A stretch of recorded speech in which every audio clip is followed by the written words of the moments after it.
Welcome to English Coaching Project's weekly English practice.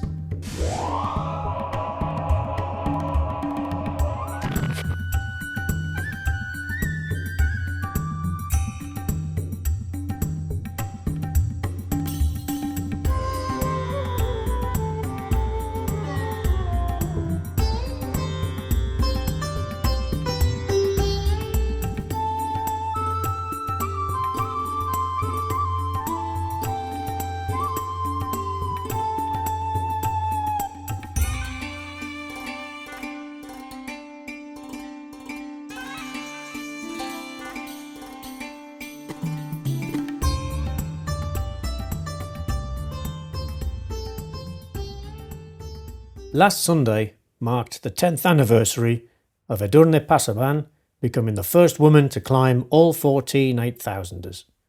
ECP coach Rob Hextall finds out more about the Basque climber.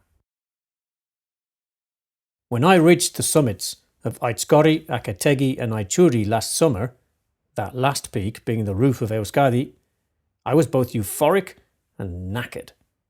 I'd needed 3 attempts to climb the White Rock. Poor planning and bad weather having scuppered previous attempts. I've set myself the goal of climbing the highest peaks of places that are important to me. England, Scotland, Wales, Ireland, the Basque Country, Euskal Herria and Peninsular Spain. My own particular 7-summit challenge. I've got 3 left to do and, quite frankly, time is running out. My knees are starting to complain and finding a partner in crime for each climb isn't easy. So, why do I bother?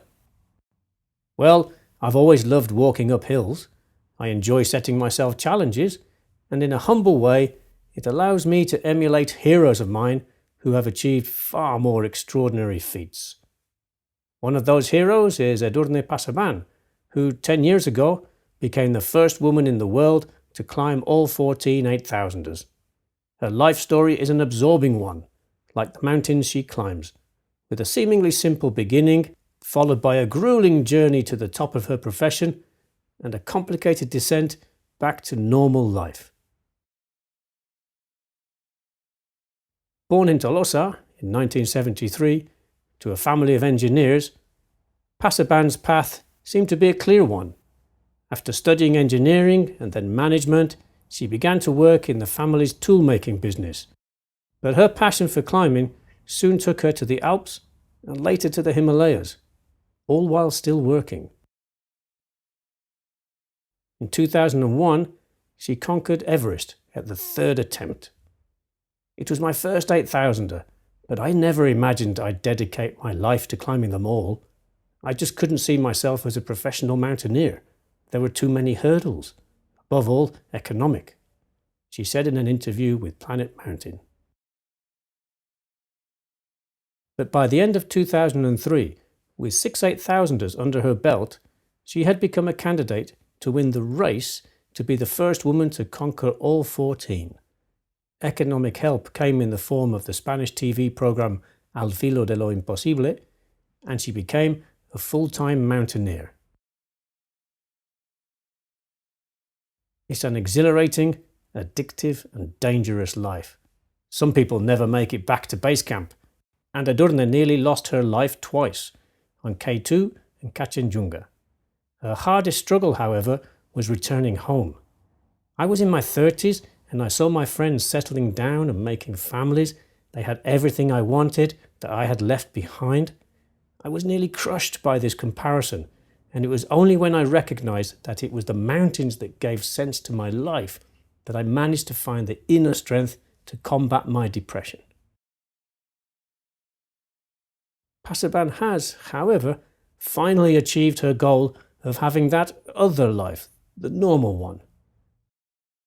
10 years after making the summit of Shisha Pangma to collect her final 8,000er and the honour of being the first woman to do so, her Korean rival Oeun Sun's claim was not recognised by experts. She has settled down, formed a family, and runs her own business as a lecturer and coach. She also organises humanitarian projects in Nepal, and owns a restaurant in Thithurgil.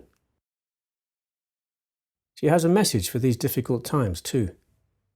When coming down from a summit, the euphoria of the moment can mean you let your guard down, and that's when people die. The same applies to COVID-19.